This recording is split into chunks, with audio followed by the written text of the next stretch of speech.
Those on the panel that would like to plead the fifth or ignorance or don't want to drop themselves in it are quite happy to do so. But I think there's three things. One is empty rates, first of all. This was a brilliant idea of Labour to bring in rates on empty commercial properties to encourage landlords to let them. It obviously didn't work at all, so you'd think the Conservative Party might get rid of it because it doesn't work, but they don't seem to want to get rid of it either. It's just another one of these additional taxes which seems to me it's not going to go away because somebody's thought it up.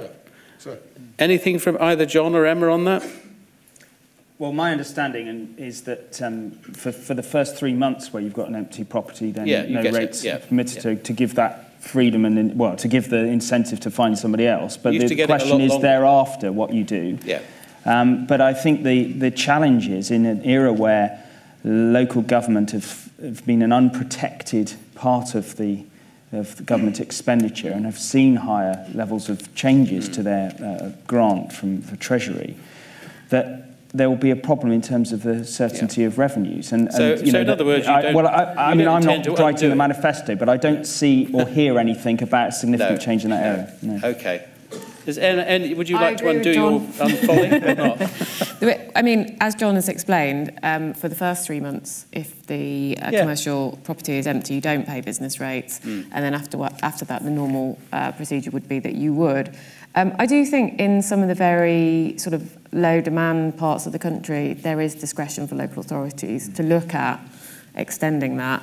And sometimes that's happened, and I've had occasions of that in my own constituency. However, I don't think it's a particularly bad principle that if you are sitting on commercial property, especially in the areas of the country where you can be letting it out, that you therefore should be.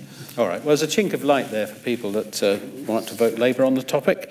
Next one really is the what I call the change of use for office to resi. Now, John, you may not want to get into this too much, but Nick Bowles had what I thought was a brilliant idea of allowing developers to convert offices to homes. All the idea has done is jacked up the value of offices that have got permission to convert. They are now happily being traded on the basis that full planning to rip them down and double the density is now just one step away. This was a terrific idea of Nick Bowles, but it's another one of these ideas that has had unintended consequences, and it's produced very, very few new homes. Yeah. It's due to be looked at and maybe stopped in 2016. Yeah. Do you think you'll just stop it? I mean, I'm not certain of what we'll do, but I do think that there is an argument to say that when it was introduced 3 years ago, and it was when Nick raised it, that there was a real, we needed to stimulate activity. And there were certain exemptions. There were plenty of local authorities where that was exempted. And, of course, a local authority can use Article 4 to stop that from happening. Well, it certainly stimulated activity. It made people fortunes, but it's not built more than a handful of homes. That's what I'm saying. Well, I mean, I think there will be a review later this year, and obviously evidence will be taken. And if that is deemed to be the case, then it will be irrational not to respond to that. Okay. But I mean, as I say, I'm not the minister, so I can't comment. No, Emma, any thoughts from you on that or not? Yeah, no? Absolutely. Well, look, there's nothing in principle wrong with converting some office accommodation into residential. However, we do think that councils and local communities should be the ones that have a say over that, because in some cases it may make sense. No, they don't have to consult anymore. That's the change that you brought in. That's why it's a problem, because in Croydon and Islington and parts of London, parts of London as diverse as Islington and Croydon, they are seeing swathes of their businesses turned into homes, and so it is depriving those communities of commercial property and commercial business.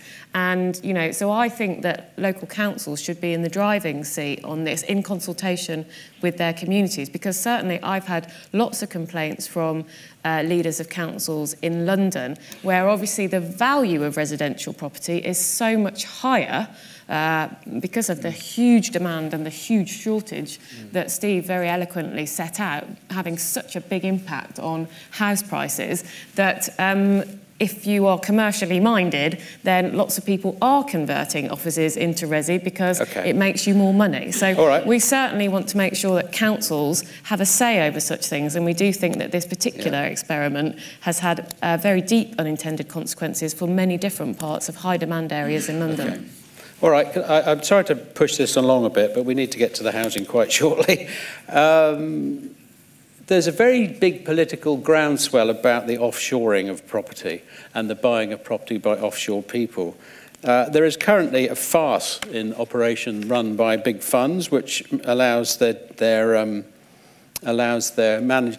If you can say you're managing it from Guernsey, you can put it in Guernsey, and they go to Guernsey once a year for an ice cream and a beer, and pretend to manage the property from Guernsey and save tax. This is tax avoidance by blue chip companies. One. Secondly, what about the people buying commercial property in Britain from overseas or from here, and then offshoring the property itself to the Cayman Islands?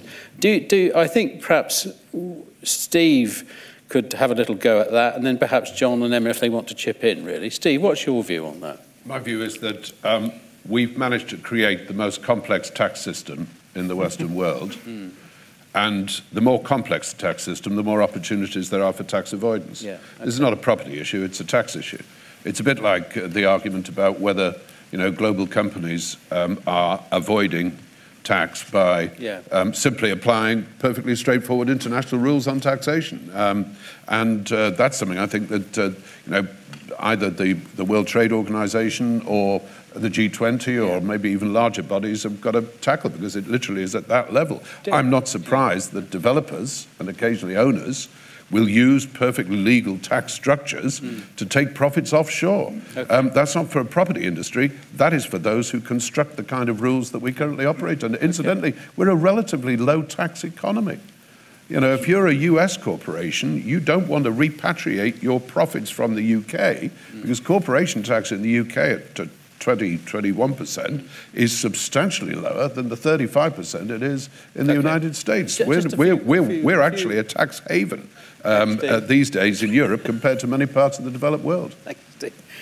Dick, you wanted to say something. Just make it brief. What would you do? Well, we've already begun to tackle some of this by the stamp duty changes for properties held in companies.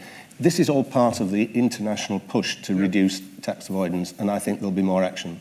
And John, is the Conservative... I will come to you, Ian. Has the Conservative Party got any plans to tighten up on the, I suppose we call it the general topic of tax avoidance? Well, I think absolutely. I mean, there is a very clear concern around fairness in the tax system, but I think, as Steve says, it's a tax issue. I think the coalition have worked well together to try and deal with this problem of, company when you buy properties through foreign companies will pay a different stamp duty. And I get the point you're saying about offshoring the profits, and this is something that needs to be looked at. But I think what we need is clarity. The trouble is every tax change creates more complexity, more loopholes. Tax avoidance, tax evasion. We need to be clear about what's reasonable and fair without disincentivizing people to invest in this. Well, perhaps economy. You can do what you did to planning to tax. That would save us. That you would all vote for you. Emma, did you want to say anything at all? Yeah, having lived in France and Belgium, I find it hard to believe that our tax system is more complicated than theirs, frankly. Steve. However, I take that simplicity is obviously desirable. I certainly think if you operate a commercial business in the UK, you should be paying taxes in the UK. That is the simple principle from which we should start.